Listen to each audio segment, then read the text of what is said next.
Summer வந்தாச்சு. What's your plan for this holiday? எங்க கிட்ட விட்டுருங்க, நாங்க பாத்துக்கிறோம். VGT Holidays. GT Holidays, South India's #1 travel brand. மணக்கும் மதுரை மட்டன் பிரியாணி, பஞ்சு மாதிரி பரமக்குடி பன் பரோட்டா, தொடக்கரி போண்டா, இறால் வடைய சாப்பிட பாண்டி பஜார் பசும்பொன் ரெஸ்டாரண்ட்டுக்கு வாங்க. இனி மதுரை உணவை சென்னையிலேயே ருசிக்கலாம். ஏன் இந்த குட் பேட் அக்லிக்கு மட்டும் இவ்வளோ ஆர்வம்? இல்லை, அஜித் வந்து வேற மாதிரி இருக்காரு படத்தில். 2-3 கெட்டப்பில் வர்றாரு, ஒரு மாசா இருக்காரு, அது யங்ஸ்டராக வர்றாரு. பழைய அஜித்தை பார்க்குறேன். திரிஷாவே ரொம்ப வந்து புகழ்ந்து இருக்கேன் அஜித். ஒரு 20 வருஷத்துக்கு முன்னாடி நான் பார்த்த அஜித்தை நான் இப்போ பார்க்குறேன். ஆதிக்கு வந்து இதை ரொம்ப பார்த்து படத்தை செதுக்கி அஜித்தோட அவருடைய அந்த ஹிஸ்ட்ரியிலேயே வந்து இந்த படம் வந்து மிகப்பெரிய பேசப்படும். துபாயில் ஏகப்பட்ட ஃபேன்ஸ் அவர் உருவாகிட்டாங்க. காரணம் கார் ரேஸில் 3rd பிளேஸ் வந்தார். அங்கே ஒரு ஃபேன்ஸ் உருவாகியிருக்காங்க. மலையாள படங்கள் மட்டும்தான் துபாயில் ஓரளவு ரீச் ஆகி நல்லா போகணுன்ற விஷயம் போய் இந்த படம் வந்து கலெக்ஷன் இதுலேயும் மிகப்பெரிய வந்து வசூல் மலையை கொடுக்கும் அப்படின்னு ஒரு எதிர்பார்த்துருக்காங்க. கோட் லியோ அப்படின்ற ஒரு படங்களோட வசூலை கண்டிப்பா அஜித் அவர்கள் முறியடிச்சிருவாருன்னு நம்ம இதன் மூலமா முடியறதுக்கு வாய்ப்புகள் நிறைய இருக்கு. கிட்டத்தட்ட இப்போ தனுஷும் ஆதிக்கும் இந்த ரேஸ்ல ஓடுறாங்க இல்லையா? மேபி வந்து ஆதிக்கு தான் வாய்ப்புகள் நிறைய இருக்கிறதா ஒரு தகவல் வருது. அந்த வந்து மைத்திரி என்ன குரோஸ் ஆனாலும் பிரச்சனை இல்லை, அடுத்த படம் நம்மளே பண்ணுவோம் அப்படிங்கிறது மைத்திரி ஒரு ரிசல்ட்டை கொடுக்குறாங்க. ஸோ இப்போ அஜித் சார் வந்து யாரு கொடுப்பாரு, எந்த பேனர் கொடுப்பாரு? மைத்திரி கொடுப்பாரா, டானு கொடுப்பாரா, ரெட் ஜெயின் கொடுப்பாரா? முக்கிய நிலையை உடனுக்குடன் குறிஞ்செய்தி வாயிலாக தெரிஞ்சுக்கல ஆதன் செயலியில் நோட் பண்ணுங்க. டிஸ்கிரிப்ஷன் லிங்க் இருக்கு. ஆதன் சினிமா நேரில் அனைவருக்கும் ஒரு பெரிய வணக்கம் அண்ட் வெல்கம் டு ஷோ. இன்னைக்கு நம்ம கூட வெங்கி சார் இணைஞ்சிருக்காங்க. வழக்கம் போல நிறைய சினிமா சார்ந்த விஷயங்கள் பேச போறோம். வணக்கம் சார். வணக்கம். எப்படி இருக்கீங்க? நல்லா இருக்கேன் சார். சார் இப்போ ரொம்ப பிரைட்டா இருக்கீங்க. அண்ட் குட் பேட் அக்லிலேருந்து நான் தொடங்கிறேன். அதோட எங்க பார்த்தாலும் குட் பேட் அக்லி. எனக்கு தெரிஞ்சு துணிவு வாரிசுல இந்த ஒரு பீக்கை பார்த்துருந்தேன். விடாமுயற்சியில் கூட அவ்வளோ தூரம் வரல. ஏன் இந்த குட் பேட் அக்லிக்கு மட்டும் இவ்வளோ ஆர்வம்? ரொம்ப பரபரப்பாக இருக்காங்களே சார், என்ன விஷயம்? இல்லை, அஜித் வந்து வேற மாதிரி இருக்காரு படத்தில். 2-3 கெட்டப்பில் வர்றாரு, ஒரு மாசா இருக்காரு, அது யங்ஸ்டராக வர்றாரு. பழைய அஜித்தை பார்க்குறோம். 2-3 கெட்டப்பில் காமிக்கிறாங்க மேக்கிங் வீடியோவில். அடுத்தடுத்து வரப்போகிறதால ரொம்ப அது அலப்பறையாக இருக்கிற மாதிரி சொல்கிறாங்க. த்ரிஷா வேற 3rd சிங்கிள் அந்த சாங்கில் தான் அந்த காம்பினேஷன் தான் வருது வேற. த்ரிஷாவே ரொம்ப வந்து புகழ்ந்து இருக்கேன் அஜித்தை. ஒரு 20 வருஷத்துக்கு முன்னாடி நான் பார்த்த அஜித்தை நான் இப்போ பார்க்குறேன். டான்ஸ் ஸ்டெப்பெல்லாம் மிரட்டி இருக்காரு, அவ்வளோ க்யூட்டாக அழகாக இருக்காரு. அவங்க வேற புகழ்ந்து தள்ளுறாங்க த்ரிஷா வேற. ஓகே. ஸோ டோட்டல் யூனிட்டே பார்த்தீங்க அப்படின்னா ரொம்ப எதிர்பார்ப்போடு இருக்காது. இந்த குட் பேட் அக்லி வந்து ரசிகர்களுக்கு மட்டும் இல்லை, மக்களுக்கும் இந்த படம் போய் ரீச் ஆகும். நல்ல ஒரு சென்டிமெண்ட் வச்சுருக்கோம், ஒரு ஃபேமிலி என்டர்டைன்மெண்ட் இருக்குது, ஃபன் இருக்குது. அந்த யங்ஸ்டர்ஸ் எல்லாருமே கவர் பண்ணுறது மாதிரி ஒரு டோட்டல் ஒரு மசாலா காம்போ போட்டிருக்காங்க. ஆதிக்கு வந்து இதை ரொம்ப பார்த்து படத்தை செதுக்கியிருக்காரு. ஏன்னா துணிவுக்கு அப்புறம் வந்த அந்த விடாமுயற்சி வந்து அது அவருடைய அது அஜித்துடைய ஒரு ஆம்பிஷன், ஃபேவரட் ஃபிலிமு. அதை விட்டுருவோம் லிஸ்ட்டில். இது வந்து எல்லாருக்கும் போய் ரீச் ஆகணும் அப்படிங்கிற ஒரே கண்ணோட்டத்தோடு தான் இந்த படத்தை வந்து உருவாக்கியிருக்காங்க. படமும் பிரமாதமாக வந்திருக்கு அப்படின்னாங்க. பெரிய ஸ்டார்ஸ் எல்லாம் பார்த்துட்டு, முக்கியமான ஸ்டார்ஸ் வேறு படம் பார்த்த ஒரு தகவல் வருது. ரொம்ப நல்லா இருக்குன்ட்ருக்காங்க. அஜித்தோட அவருடைய அந்த ஹிஸ்ட்ரியிலேயே வந்து இந்த படம் வந்து மிகப்பெரிய பேசப்படும். கலெக்ஷன்லாம் வந்து அவர் படங்களை அடித்து வேறு லெவலுக்கு கொண்டு போய் நிப்பாட்டோம் அப்படிங்கிற அளவுக்கு ஒரு விஷயத்தை சொல்லியிருக்காங்க. எப்படி ரஜினி சார் படத்தை கலைஞர்கள் படையப்பா பார்த்துட்டு உங்களுடைய வசூல் சார் இந்த படம் வந்து உடைக்கணும்ப்பா அப்படின்னு ஒரு விஷயத்த சொன்னார் இல்லைங்களா? ஸோ அது மாதிரி அது பெரிய பிரேக் ஆச்சு ரஜினி சார். அது மாதிரி இந்த படமும் வந்து அஜித் சாருடைய அவருடைய அந்த படங்களில் வந்து பெரிய பிரேக் பண்ணும் அப்படிங்கிற ஒரு விஷயம். அந்த எதிர்பார்ப்புகளுக்கு தகுந்தது மாதிரி படம் அமைஞ்சிருக்கு. ஏன்னா உங்களுக்கு ஆடியோ ரீல்ஸ், டி சீரீஸ்லாம் காசு நிறையா பார்த்துட்டாங்க, பல மில்லியன்ஸ்.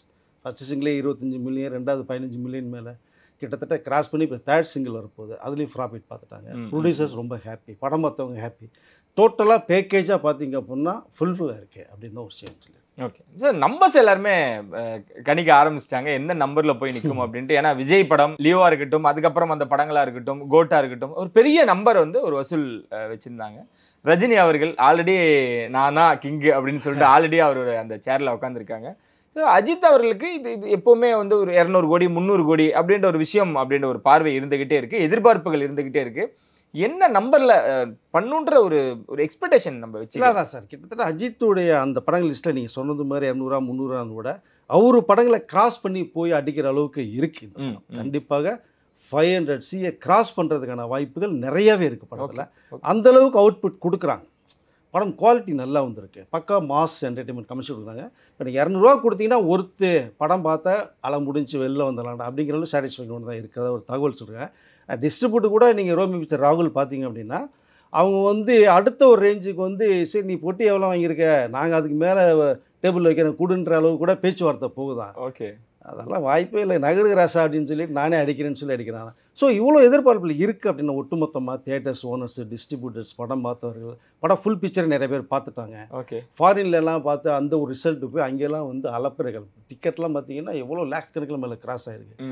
ஸோ நம்ம USA, UK, கனடா, ஜெர்மன் பார்த்தீங்கன்னா சிங்கப்பூர், மலேசியா, இப்போ துபாயில் ஏகப்பட்ட ஃபேன்ஸ் அவர் உருவாகிட்டாங்க.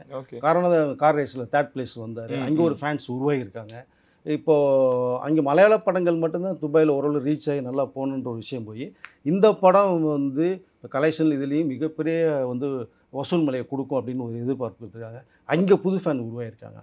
ஓவரால் பார்த்தீங்கன்னா வேர்ல்டு வைடு வந்து அஜித்துக்கு மிகப்பெரிய ஒரு கேங் அப்படின்னு கூட்டி கழிச்சு நீங்கள் பார்த்தீங்க அப்படின்னா ஒரு 500 கோடி தாண்டுற வாய்ப்புகள் நிறையவே இருக்குது இந்த படம். 500 கோடி அப்படின்னா அடுத்த கேள்வி எல்லாரும் இதுதான் சார் முன்வைப்பாங்க. இந்த கோட், லியோ அப்படின்ற ஒரு படங்களோட வசூலை கண்டிப்பாக அஜித் அவர்கள் முறியடிச்சிருவாருன்னு நம்ம இதன் மூலமா முடியறதுக்கு வாய்ப்புகள் நிறைய இருக்குது. ஓகே. அதாவது விஜய் சாருடைய நீங்கள் சொன்ன மாதிரி கோட்டும் இந்த லியோவும் கிட்டத்தட்ட அந்த நெருக்கத்தில் இருக்கு இல்லையா, இதை வந்து அந்த படம் கொஞ்சம் கிராஸ் பண்ணி போகிறதுக்கு வாய்ப்புகள் நிறையா இருக்குது அப்படின்றாங்க. ஸோ இன்றைக்கி நம்பர் 1ல் சூப்பர் ஸ்டார் இருக்கார், 650 கோடி அடிச்சுட்டு. அவர் வந்து கூலியை 4 டிஜிட்டுக்கு போகணும்னு சொல்லிட்டு அவங்க ஒரு பிளான் பண்ணி போயிட்டுருக்காங்க. அதுவும் நல்லா வந்திருக்க ஒரு தகவல் வந்திருக்கு. ஓகே. ஸோ இது எப்படி இருந்தாலும் 500 கோடியை தாண்டி ஒரு அதாவது ரஜினி சார் ஈக்குவலாக அந்த 2nd பொசிஷனுக்கு வந்து நிற்கிறதுக்கான வாய்ப்புகள் நிறையா இருக்குது குட் பேட் அகிலியில். சிறப்பு. நிறைய பேர் படம் பார்த்துட்டாங்க. இந்த ஃபாரினர்ஸ் எல்லாம் கூட நிறைய பேர் பார்த்துருக்காங்க, டிஸ்ட்ரிபியூட்டர்ஸ் பார்த்துருக்காங்க. அவங்களும் என்ன சார் சொல்கிறாங்க? அண்ட் இது வரைக்கும் அந்த அஜித் படங்கள், ஏன்னா மைத்ரி மூவிஸ்லேருந்து அந்த ப்ரொடியூசர் சொல்லக்கூடிய விஷயங்கள் எல்லாருமே சாட்டிஸ்ஃபைடாக இருக்குன்ற மாதிரி சொன்னாங்க அப்படின்ட்டு ஏன் இவ்வளோ தூரம் புகழ்றாங்க? அதில் என்ன கண்டென்ட் இருக்கா, என்ன மாதிரியான ரிசல்ட் அவங்க சொல்கிறாங்க? இல்லை அதுதான், அதாவது டோட்டலாக அஜித்துடைய கெட்டப் நீங்கள் பார்த்துருங்க, காஸ்டியூம்ஸே நீங்கள் பார்த்தீங்கன்னா வேற ஒரு அஜித். இது வரைக்கும் அவர் பண்ண படங்களுக்கெல்லாம் தாண்டி இது வந்து வேற ஒரு ஸ்டைலில் பண்ணியிருக்காரு, ஸ்டைலும் பண்ணியிருக்காரு. நீங்கள் பார்த்தீங்கன்னா பேட்டையில் ரஜினி உட்கார அந்த பேக் ஷாட் பார்த்தீங்கன்னா அஜித் உட்கார மாதிரி இருக்கும். ஓகே. அந்த கம்பு எடுத்துகிட்டு வைக்கிற ஷாட்லாம் பார்த்தீங்கன்னா இது வந்து ஸ்டைலும் நிறைய அஜித் சார் பண்ணியிருக்காரு. இது வரைக்கும் அஜித் அவர்கள் வந்து ஸ்டைல் பண்ணி நிறைய படங்கள் பார்க்க மாட்டோம், அது வேறு ஒரு ஸ்டைல் இருக்கும். பட் இதில் வந்து பெர்ஃபார்மன்ஸும் நல்லா பண்ணியிருக்காங்க. படமாத்துறையில் எல்லா பேருமே ரொம்ப ஹாப்பியாக இருக்காங்க. ஓகே. ஃபாரினர்ஸும் பார்த்துட்டு எங்களுக்கு ஒரு ஹாலிவுட் படம் ஸ்டைலில் ஒன்று இருக்குது அப்படிங்கிற அந்த ஒரு ரிசல்ட்டும் கொடுத்துருக்காங்க. ஸோ ஒட்டு மொத்தமாக எல்லாருடைய படமாத்தவர்களுடைய அந்த ஒப்பீனியன் வந்து நல்லா இருக்குது அப்படின்னு சொல்லும்போது கண்டிப்பாக ஆடியன்ஸ்ட்டை போய் ரீச் ஆகும். ஏன்னா அவங்க ஒரு பிஸ்னஸ் பாயிண்ட்லேயே பார்ப்பாங்க. நம்மளாவது ஃபேன்ஸாவது மக்களாவது படம் நல்லா இருக்குன்னு போயிடுவாங்க. அவங்க வந்து ஒரு பிஸ்னஸ் பாயிண்ட் ஆகல எந்த அளவுக்கு அடிக்கும் இது கோடிகளை, ஸோ அந்த ஒரு கனெக்ட் பண்ணியிருக்காங்க. ஸோ இந்த படம் டோட்டலாக ஓவரால் அஜித்துக்கு ஒரு மிகப்பெரிய பிரேக் இந்த படம். இந்த டீசராக இருக்கட்டும், 2 பாடல்களாக இருக்கட்டும், இதோட ரிசல்ட்டு கேட்டு அஜித்தோட மனநிலை என்னவா இருந்துச்சு? இப்போ ஆயிருக்கு அந்த பிஸ்னஸ், இந்த OTTயாக இருக்கட்டும், நீங்கள் சொன்ன மாதிரி சீரிஸில் ஆடியோ ரைட்ஸாக இருக்கட்டும், இந்த ரிசல்ட்லாம் அஜித்துக்கு என்ன மாதிரியான ஒரு பார்வையை கொடுத்துருக்கோம் சார்? எப்படி இருக்காரு அவர்? இந்த இப்போ வர்றாருங்க சென்னைக்கு. ஓகே. ஸோ வந்து இறங்கிட்டு எல்லாத்துக்கிட்ட ஒரு மீட் பண்ணுறது மாதிரி ஒரு அதாவது அவர் ப்ரோக்ராம் போட்டிருக்காரு. ஸோ படத்தையும் தியேட்டரில் போய் பார்க்கலாங்கிற அளவுக்கு இருக்கார். ஓகே. வீடியோ பார்ப்பறேன்னு தெரியாது, பட் தகவல் வருது, எந்த தியேட்டருக்கு போவாருன்னு தெரியாது. ஸோ மிகப்பெரிய ஒரு ட்ரீட்டும் வைக்கிறார் எல்லாருக்குமே. ஸோ படம் ரொம்ப ஹாப்பியாக இருக்கு அவர். அதாவது என்ன தேவை, நமக்கு என்ன என்டர்டைன்மெண்ட் கொடுக்கணும் வரவங்களுக்கு அப்படின்னு சொல்கிற விஷயத்தை தான் இது கன்வே பண்ணியிருக்கேன். ஆதிக்கு வந்து நல்லா பண்ணியிருக்காங்க. கிட்டத்தட்ட இப்போ தனுஷும் ஆதிக்கும் இந்த ரேஸில் ஓடுறாங்க இல்லையா, இப்போ மேபி வந்து ஆதிக்கு தான் வாய்ப்புகள் நிறைய இருக்கிறதா ஒரு தகவல் வருது. அந்த வந்து மைத்திரி என்ன குரோஸ் ஆனாலும் பிரச்சனை இல்லை, அடுத்த படம் நம்மளே பண்ணுவோம் அப்படிங்கிறது மைத்திரி ஒரு ரிசல்ட்டை கொடுக்குறாங்க. ஸோ இப்போ அஜித் சார் வந்து யாருக்கு கொடுப்பாரு, எந்த பேனர் கொடுப்பார், மைத்திரி கொடுப்பாரா, டானுக்கு கொடுப்பாரா, ரெட் ஜெயின் கொடுப்பாரா, இல்லை தனுஷ் வருவார், ஆதிக்கு வருவாருன்னே தெரியல. அவர் மிகப்பெரிய டென்ஷன் இருக்கார் அஜித். இப்போ வந்து அழகாக ரிலாக்ஸ் பண்ணி ஒரு 1 வீக் ரிலாக்ஸ் பண்ணுறாரு. ஓகே. ஸோ வீட்லேயும் படம் பார்த்துட்டாங்க, பார்த்தவர் எல்லாமே சொல்லியிருக்காங்க, ஸ்டார்ஸும் பார்த்துட்டாங்க, அஜித்துக்கு சொல்லிட்டாங்க படம் வேறு ஒரு ஸ்டைலில் இருக்குது, கவலைப்படாத உனக்கு அள்ளிருந்த படம் அப்படின்ற ஒரு சொல்கிறேன். ரொம்ப ஹாப்பியாக இருக்கார். 10ஆம் தேதி திருவிழா, ரசிகர்கள் என்ன போட்டாலும் அவர்களுக்கான வரவேற்பு இருந்துக்கிட்டே இருக்குது. என்ன தமிழ்நாட்டில் பொறுத்த வரைக்கும் இந்த 9ஆம் தேதி ரிலீஸ் அப்படின்றது எதுக்காவது 1% வாய்ப்புகள் இருக்குங்களா சார்? இல்லை 10ஆம் தேதி தான்? இல்லை 9க்கு வாய்ப்பு இல்லைன்ட்டாங்க. ஓகே. ஏன்னா 10 ரிலீஸ் பண்ணிவிடுவோம். ஏன்னா 9ஆம் தேதி உங்களுக்கு வந்து ஃபுல் அப்ராட் ரிலீஸ் ஆகுது உங்களுக்கு, அது 1 டே பிஃபோர், அது ரிசல்ட் வந்துடும் நமக்கு. அதை மேபி 10ஆம் தேதி பண்ணால் அந்த பவர்ஃபுல்லாக இருக்கும். அந்த அதாவது opening morning 9 o'clock show first day, அந்த ஃபஸ்ட்டு ஷோ போகும்போது உள்ள டெப்த் வந்து 9th போட்டோம்னாலே கொஞ்சம் வேறு மாதிரி இருக்கும், வேண்டாம் அப்படின்னு அதை மேக்ஸிமம் வந்து இல்லைன்னு சொல்லிட்டு கேன்சல் பண்ணிட்டாங்க. அதாவது 10ஆம் தேதி தான் கன்ஃபார்ம் அது. ஸோ இது வந்து ஃபேன்ஸுகளுக்கான ஒரு படத்தையும் தாண்டி மக்கள்கிட்ட போய் ரீச் ஆகணும் அப்படிங்கிற ஒரு விஷயத்த சொல்கிறாங்க. ஒரு சின்ன கண்டென்ட்டும் ஒன்று சொல்கிறாங்க. இதற்கிடையில் பார்த்தீங்கன்னா ஒரு ரீமிக்ஸ் சாங் வேறு வைக்கிறார் ஆதிக்கு. இதில் எப்படி மாரக்கண்டையில் இந்த சில்க் சுமிதா ஸ்டைலில் ஒரு சாங் ரீமிக்ஸ் பண்ணாரோ, இதில் வந்து நம்ம அர்ஜுன் தாஸுக்கு வந்து வச்சு ஒரு பக்கா ஒரு என்டர்டைன்மெண்ட் சாங் ஒன்று வைக்கிறதா ஒரு தகவல் ஒன்று வந்திருக்கு. அதுவும் ஒரு மாசாக இருக்குது அப்படின்னு சொன்னாங்க. ஸோ அதாவது 3rd சிங்கிள் வந்து ரெடி ஆகிடுச்சு. இந்த ட்ரெய்லர் ரெடி ஆயிடுச்சு, ட்ரெய்லர் கட்டெல்லாம் பிரமாதமாக இருக்கான். மேக்கிங் வீடியோவில் என்ன காமிச்சாங்களோ அதை விட 10 மடங்கு அதிகமாக கட்ஸ் கொடுத்துருக்காங்களா. ட்ரெய்லரே மிரட்டலாக இருக்குது. ரெண்டாவது வந்து நீங்கள் ட்ரெய்லரே பார்த்தீங்க அப்படின்னா தியேட்டரில் ரிலீஸ் பண்ண போகிறாங்க. டோட்டலாக ஒரு இப்போது அதாவது 10th ரிலீஸ் பண்ணுறது மாதிரி ட்ரெய்லரை வந்து ஹோல் தமிழ்நாடு இருக்கிற அத்தனை தியேட்டர்ஸுமே ரிலீஸ் பண்ணுறது மாதிரி இருக்காங்க. அது ஒரு மிகப்பெரிய திருவிழா மாதிரி தான் இருக்கும். 10th மிகப்பெரிய ஒரு கச்சேரி கன்ஃபார்மாக இருக்குது. இனி கேங்ஸ்டர் வழியில தான் பயணிக்கணும் இல்லை இந்த மாதிரி தான் அவங்க விரும்புகிறாங்க. அதுக்கேற்ற மாதிரி ஒரு படம் கொடுப்போம். அஜித்தோட இனி வர படங்கள் இந்த மாதிரியான விஷயங்கள் இருக்க அதிக வாய்ப்புகள் இருக்குமா? இல்லை அதாவது என்னென்னா அந்தந்த ஒரு காலகட்டம் ட்ரெண்டிங் ஒன்று இருக்குது இல்லைங்களா. ஒரு காலத்தில் பார்த்தீங்கன்னா பேய் படமாக வந்துச்சு. ஸோ அப்புறம் காமெடி படமாக வந்துச்சு, அப்புறம் ஆக்ஷன் படமாக வந்துச்சு, இப்போ கேங்ஸ்டர் படமாக வருது. ஸோ அந்தந்த பீரியடை தகுந்தது மாதிரியான கதைக்களம் அமைக்கப்படுது.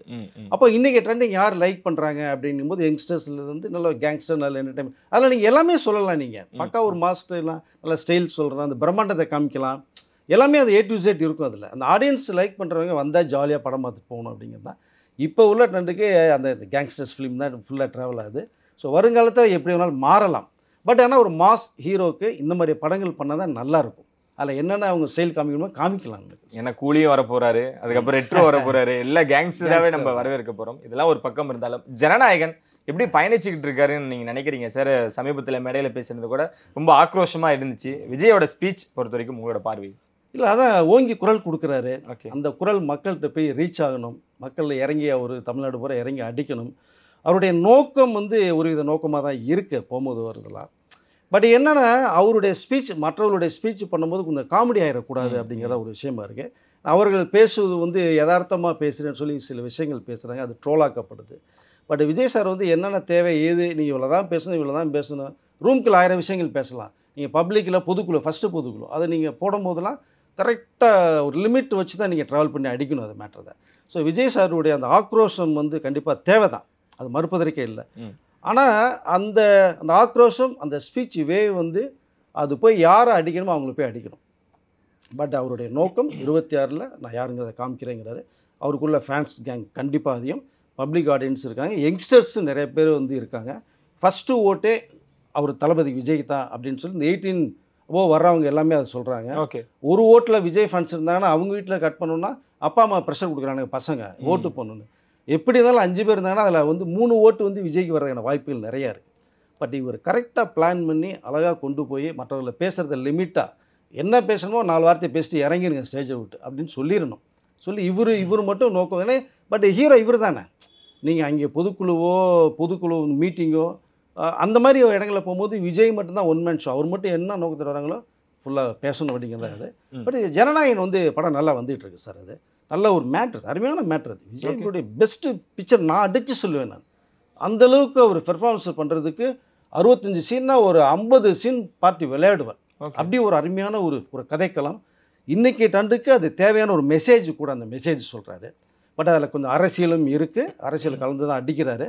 ஒரு பாடல் கூட பிரம்மாண்டமாக வர்றது மாதிரி இருக்குது, அதை கூட இப்போ ரிலீஸ் பண்ணுறதா இருக்காங்க நெக்ஸ்ட் மந்த்து. ஏன்னா இப்போ அடுத்த வருஷம் வரைக்கும் எல்லா கட்சியிலையும் பொதுக்கூட்டையிலையும் தெருவிலையும் ஆட்டோலையும் அந்த சாங்கு தான் வர்றது மாதிரி இருக்குது. எம்ஜிஆருக்கு எப்படி ஒரு இதே கணியில் நீங்கள் நல்லா இருக்கணும் ஒரு சாங் எப்படி பரபரப்பாக பேசப்பட்டுச்சோ அந்த மாதிரியான ஒரு சாங் இதில் வந்து இருக்கிறதா எனக்கு ஒரு தகவல் வந்திருக்கு. அதே மாதிரி ரிலீஸ் பண்ணாங்க, நெக்ஸ்ட் மந்த் ரிலீஸ் பண்ணுறாங்க. அது அடிக்கும். படமும் நல்லா வந்துட்டு கிட்டத்தட்ட அவருடைய எபிசோடில் எல்லாமே முடிஞ்சு சார். முடிஞ்சு மற்றவர்களுடைய கேரக்டர்ஸ் வச்சு பண்ணிகிட்ருக்காரு. நல்லா வந்திருக்குது படம். ஆனால் இவ்வளோ தூரம் பேசும்பொழுது தான் அந்த படத்துக்கு ஒரு நெருக்கடி வரப்போகுதா அப்படின்றத எல்லா ஒரு பார்வையும் இருக்குது. ரொம்ப அட்வான்ஸாக இந்த கேள்வி எல்லாருமே கேட்டாலுமே கூட பராசக்தி, ஜனநாயகன் 2 படங்களும் என்ன நடக்க போகுது சார் இப்போ உங்களுக்கு? ஒன்றும் இல்லை, அது வந்து 65 நடந்த ஒரு மேட்டரை தான் கன்வே பண்ணி சொல்ல வர்றாங்க. அது வந்து நடந்த சம்பவத்தின் அடிப்படையில் பண்ணுறாங்க. இது வந்து நல்ல ஒரு மெசேஜோட அரசியல் இன்றைக்கி இருக்கிற அரசியலை கலந்து வச்சு அடிக்கிறாங்க. பராசக்தி ஜனநாயகம் நம்ம கம்பேரிசன் பண்ண வேண்டிய அவசியமே இல்லை. ஏன்னா அது வேறு டைப், இது டைப். விஜயுடைய ரேஞ்சுக்கெல்லாம் எஸ்கேலாம் வந்து உட்காரணும் அப்படிங்கிறதெல்லாம் அவர் அதாவது கனவு வேணால் பண்ணலாமே தவிர அது நிஜமாக்குறது கொஞ்சம் கஷ்டம்தான். சில பேர் துப்பாக்கி கொடுத்துட்டான்னு சொன்னாங்க இல்லையா, ஏன் துப்பாக்கி கொடுத்தாரு இப்போ அப்படிங்கிற அளவுக்கு தான் இருக்குது அது. ஸோ விளையாட்டுத்தனமாக கொடுத்த விஷயம் ஆகிடுச்சு. அதை இவர் அட்வான்டேஜை எடுத்துக்கிட்டார். அடுத்து நம்ம தான் விஜய் ஃபேன்ஸ் போகிறோம் நமக்கு தான் அப்படிங்கிற அளவுக்கு இவரே ட்ராவல் பண்ணுறார். பட் எல்லாமே வந்து நல்ல விதமாக அடக்கி வசதி எல்லாமே நல்லா இருக்கும் மேட்டர் தான். பட் ஜனநாயகன் பராசக்தி வந்து வேறு டைப் ஆஃப் வேறு சார் மேட்டர். ஜனநாயகோட கம்பேர் பண்ணால் அது வேறு ஜோனல். அது சிவகார்த்திகேயன் அவர்களே விரும்ப மாட்டார்ல சார். ஏன்னா என்ன நம்பி அவ்வளோ பெரிய பொறுப்பு கொடுத்தாரு. அந்த ஒரு காட்சியை வந்து இன்னும் பேசிக்கிட்டு இருக்காங்க. அடுத்த தளபதின்லாம் என்ன சொல்கிறாங்க. அவர் படத்தோடய என்னோட படம் வருது அவர் விரும்ப மாட்டார்ல சார். இல்லை அதுதான் அவர் என்னன்னா இருக்கிறவங்க கொஞ்சம் அப்படியே ஊதுறாங்களே தவிர மற்றபடி அவருடைய நோக்கம் வந்து என்னென்னா நம்ம ரொம்ப கஷ்டப்பட்டு வந்து இந்த அளவுக்கு பொசிஷன் வந்திருக்கோம் அதை வந்து தக்க வச்சுக்கணும்னு தான் சிவகார்த்திகேயன் பார்க்குறாரு. ஒருவேளை ஸோ விஜயோடைய ஃபேன்ஸ் எப்படி நீங்கள் விஜய் சார் வந்து ரஜினி சாருடைய மிகப்பெரிய ஃபேனை வெறியன்னு அவரே சொல்லியிருக்காரு. அவருடைய அப்போ வந்து ரஜினி சார் ஃபேன்னு சொல்லும் போது ரஜினி சாருடைய ஃபேன்ஸ் எல்லாமே விஜய்க்கு சப்போர்ட் பண்ணாங்க. என்னைக்கு தேவையில்லாமல் விஜய் சார் வந்து மற்றவர்கள் சீண்ட விட்டு ஆரம்பித்தாங்க அப்படின்னு சொல்லி விஜய் சார் கொஞ்சம் வேறு மாதிரி மாறினாரோ அன்றைக்கி எல்லாமே கொஞ்சம் வந்து பேக் அடித்தாங்க. பட் அதுக்கப்புறம் விஜய் சாரே சூப்பர் ஸ்டார் அவர் தான் விஷயத்தை சொல்லி அதை க்ளோஸ் பண்ணிட்டார். இப்போ எல்லாமே கொஞ்சம் நியூட்ரலாக போயிட்டுருக்கு. அது மாதிரி சிவகார்த்திகேயன் வந்து விஜய் சாருடைய ஃபேன்ஸ் அவருக்கும் வரணும் அப்படின்னா இவர் கொஞ்சம் அமுக்கி தான் வாசித்தாகணும்.